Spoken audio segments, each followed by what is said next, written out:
Donc, Christiane, deuxième étage, 205 sorties. On peut commencer. 202 ne veut pas qu'on s'occupe de lui jusqu'à midi. D'accord. OK. Je rappelle les consignes. Jaune sur vos petits papiers, ce sont les recouches. Vert, ce sont les départs. OK. 8h30 dans cet hôtel, c'est l'heure du briefing pour les femmes de chambre. Ça, c'est des choses qu'elles savent. Mais si on veut que le travail soit vraiment exceptionnel et bien, il faut répéter tous les jours, quoi. C'est notre travail, nous, moniteurs de base.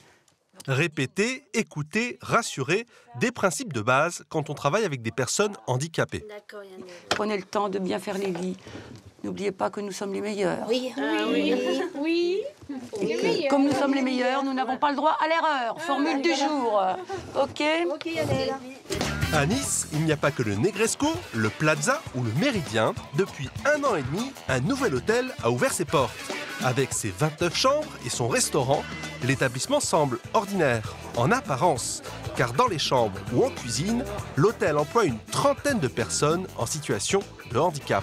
On aime bien servir parce qu'on aime les clients, on aime notre boulot. L'hôtel-restaurant est géré par l'association des amis et parents d'enfants inadaptés. 6 superviseurs les accompagnent au quotidien. L'objectif, que les employés s'émancipent par le travail. Ça va, les filles? Ouais. Dis donc. Hein? Tu vas avoir les honneurs. Yannel supervise le travail des 8 femmes de chambre. On fait tout comme si on était dans un hôtel 4 étoiles luxe. Même si on est dans un 2 étoiles, les clients, ils ont le service d'un 4 étoiles. Hein, les filles? Oui. T'es bien d'accord? Oui, oui. La première exigence, c'est de faire le lit au carré. Au début, je ne suis pas arrivée à le faire seule. Après de le faire, un jour, j'ai essayé de le faire toute seule et je suis arrivée impec à le faire. Bon, là, on met la couette. Il faut qu'il soit bien égalité sur les côtés et bien monter la couette bien haut. Moitié-moitié. Voilà. Pour que vous ayez chacune la moitié. Pour bien border. Avant, Nadine travaillait dans un atelier pour personnes handicapées.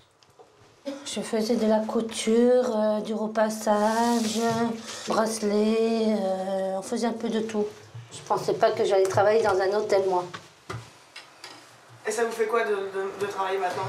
Bien, c'est bien, c'est génial, c'est super, j'ai bien aimé. Aucun client ne voit de différence. Les employés ont juste un peu plus de temps, 1 heure par chambre, contre 20 minutes dans un établissement classique. Si on était un hôtel lambda, on ne pourrait pas se permettre d'avoir 8 femmes de chambre sur 4 étages. Hein. C'est du jamais vu.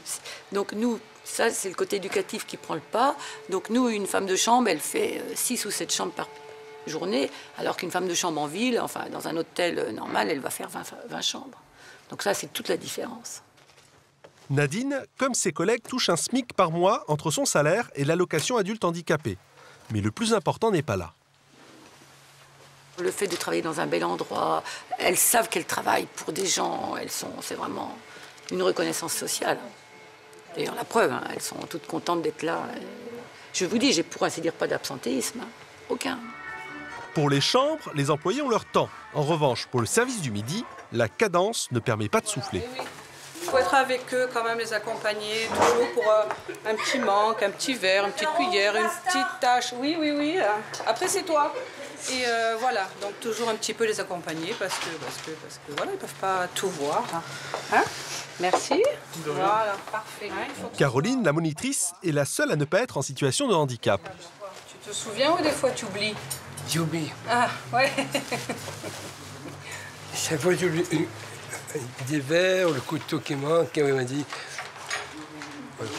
Une petite comme ça, c'est rien du tout. À écrire un peu, il n'est pas méchant, il est très gentil. Écrit un peu, il n'est pas méchant, il est très gentil. Ouais, c'est vrai que. Eric, oui, il est un petit peu tête en l'air, il fait un petit peu des bêtises, Ouais, donc. Un peu, mais pas beaucoup. Donc on le surveille un peu plus que les autres. Hein. Ouais, c'est ça. Hein? Ouais. Je le piste un peu plus. Ça. Ouais, exactement. Après un parcours dans la mécanique, Eric est devenu serveur. Quand le nombre de couverts grimpe, il réagit en professionnel. Et à la fois, on a fait 125 et ça a été quand même. Hein. La pression, non, je prends mon temps pour un peu toutes les tables, puis c'est tout. Prendre son temps, mais sans trop chômer. Tous les midis, le restaurant sert jusqu'à 130 couverts. Je t'ai dit combien? 2. Non, je t'ai dit 3 moitiés. 3 moitiés? Top, top. pas plus que ça. J'essaye de travailler proprement. Nicolas, le chef cuisinier, veille à ce que chaque geste, même difficile, soit bien exécuté. Ça y est, les carottes. Tous les jours, il y a des oublis. Là, il avait attaqué les carottes sans les laver, sans rien, donc je les refris et maintenant, c'est bon. Nicolas a appris à rester zen. Moumen, il est rentré au mois de septembre. Il avait fait un stage au mois de juin, c'est ça, non? Voilà. Et bon, il avait des gros problèmes de mémoire vive. Il a fait de gros progrès en 3 mois et demi. Ah non, il m'étonne, hein. Il m'étonne. C'est bon, Moon? Midi, c'est le coup de feu. Comme dans un restaurant ordinaire, les serveurs ont chacun leur rang. Seule différence, ils travaillent en binôme. J'ai une personne qui sait écrire, donc qui va prendre les commandes, et l'autre qui va porter les assiettes, comme Laurent de Aïcha et Eric. Eric, ne sachant pas écrire, va porter les assiettes, et Aïcha, je veux qu'elle fasse l'effort de continuer à réécrire, donc elle écrit les bons. Tu me mets saignant. D'accord. Et la bouteille cocktail aussi, hein? Oui, une salle de chevauchement. Difficulté pour Diego, une table de 9 personnes. Avec un verre de rouge? Oui. C'est Caroline qui transmet les commandes en cuisine. Pour commencer, 5 mayonnaise frites. Comme ça, au moins, on est. Après, tu auras 2 menus du jour. Entrée, plat du jour, hein? Oui. C'est bien. Je pensais avoir oublié quelqu'un, tu vois. C'est bon? C'est bon. On envoie? On envoie. Allô, un demi-chèvre chaud, une entrée du jour. 2 entrées, une composée à suivre, 3 plats du jour. Depuis 1 an et demi, ce restaurant ne désemplit pas. Un succès qui s'explique par un menu à 9 €, mais aussi par la personnalité de ses serveurs. J'ai mon papa qui est handicapé, donc ça ne me pose pas de problème d'être servi. Même au contraire, je suis même super content de me faire servir. Plutôt que d'un serveur grincheux qui s'est coincé les doigts dans une porte, là, ils ont toujours le sourire, ils sont toujours gentils, donc c'est fabuleux. Des employés pleins de bonne volonté, mais parfois un peu zélés. On y a choisi? Non, pas encore, monsieur. Ben j'attends, excusez-moi. Et madame? Oui? Nous n'avons pas choisi encore. D'accord, j'attends, t'inquiète pas. Très zélés. Je crois, on a choisi, je crois. On va choisir. On n'a pas choisi. Excuse-moi, je reviens. Quand certains doivent apprendre à être patients, d'autres doivent gérer des urgences. Nathalie, est-ce que dans le whisky, je peux mettre du sirop d'orange? Sirop d'orange? Oui. Nathalie tient le bar toute seule. Oui, je vous demandais. Nathalie, pour la table 2, la table 4, Nathalie, il y aura 2 grenadines aussi pour les enfants. Je suis obligée de faire vite, de speeder, et ça, j'adore ça parce que j'aime faire la rapidité. Comme chaque jour, le service se déroulera sans fausse note. Nathalie, ça stresse là? Pardon? Là, c'est un peu stressant quand même. Non, je me sens pas stressée. Pas du tout. J'assume, même si j'ai beaucoup de travail, j'assume.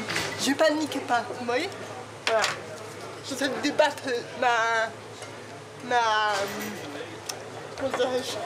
J'essaie d'arriver jusqu'au bout. Voilà, c'est tout.